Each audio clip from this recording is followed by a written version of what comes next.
আমরা যদি কোনো মাখলুকের উপর যদি ভরসা করি তখন আল্লাহ রাব্বুল আলামিন তার দায়িত্বগুলো ওই মাখলুক দ্বারাই পূর্ণ করতে বলেন। কিয়ামতের দিবসে আল্লাহ তাআলা জিজ্ঞাসা করেন, বান্দা তুমি আমার উপর ভরসা না করে যাদের উপর ভরসা করেছিলা, আমার ইবাদত না করে অন্য যাদের ইবাদত করেছিলা, আজকে তাদেরকে ডাকো, তাদের কাছে প্রতিদান চাও, তারা তোমাদের প্রতিদান দেবে।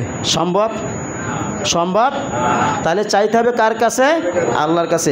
যত বিপদ আসুক, যতই মুসিবত আসুক, তারপরে আল্লাহর উপরে ভরসা রাখতে হবে। ঠিক না? সেই ব্যক্তি হইল প্রকৃত মুমিন, যে ব্যক্তি বিপদ আপদ আসলে আল্লাহর উপরে ভরসা রাখে। সকল ব্যথার বোঝা বহিতে পারে, সব জ্বালা যাতনাও সইতে পারে। বিপদ আপদ এলে আল্লাহরে ডাকে, তার দয়া করুণায় ভরসা রাখে। হারায় না হুঁশ সেই তো মানুষ। ঠিক না? ভরসা করতে হবে কার উপরে? চাইতে হবে কার কাছে? সমস্ত বিপদ আপদ থেকে উদ্ধার করার মালিককে চাবো কার কাছে? কোনো খাজার কাছে নয়, কোনো পীরের কাছে নয়, কোনো মাজারের কাছে নয়, কোনো মানুষের কাছে নয়, কোনো তাবিজের কাছে নয়, কোনো কিছুর কাছে চাবো না। চাবো একমাত্র আমার রব আল্লাহ। ঠিক না? আমাদের ভিতরে কিছু শিরক আছে যেগুলো আমরা মনে করি শিরক না। নবীজি সাল্লাল্লাহু আলাইহি ওয়াসাল্লাম বলেছেন, দেখেন হাদিসটার উপর আমল করতে হবে। নবীজি সাল্লাল্লাহু আলাইহি ওয়াসাল্লাম বলেছেন, যে ব্যক্তি 5 ওয়াক্ত সালাতের পরে আয়াতুল কুরসি পাঠ করবে সে যেন জান্নাতে চলে গেল। কোথায়? যে ব্যক্তি 5 ওয়াক্ত সালাতের পরে আয়াতুল কুরসি পাঠ করবে সে যেন সরাসরি জান্নাতে চলে গেল। কেন জানায়? তার মৃত্যু হয় নাই। কেন জানায়? তার মৃত্যু হয় না।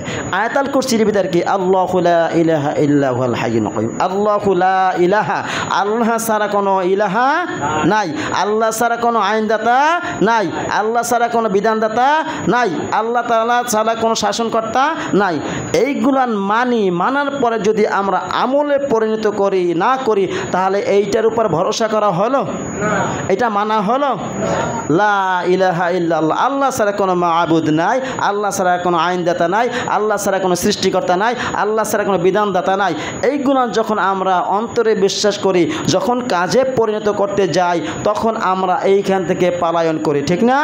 তাহলে এই আয়াতুল কুরসি আপনাকে আমাকে জান্নাতে নিতে পারবে? বলেন।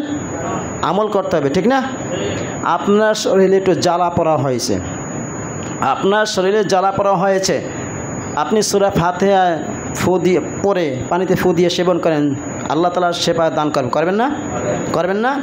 আল্লাহ তাআলা বলে দিয়েছেন, ওয়া নুনাজ্জিলু মিনাল কুরআনি মা হুয়া শিফাউ ওয়া রাহমাতুল লিল মুমিনিন। শিফা এবং রহমত মুমিনদের জন্য। কাদের জন্য? আমি যদি মুমিন হই তাহলে এই সূরা ফাতিহা পড়ে পানিতে দম দিয়ে তারপর যদি খাই, শিফা দান করবেন কে? আল্লাহ। একবার একটা ঘটনা বলি। ঘটনাটা হলো এই,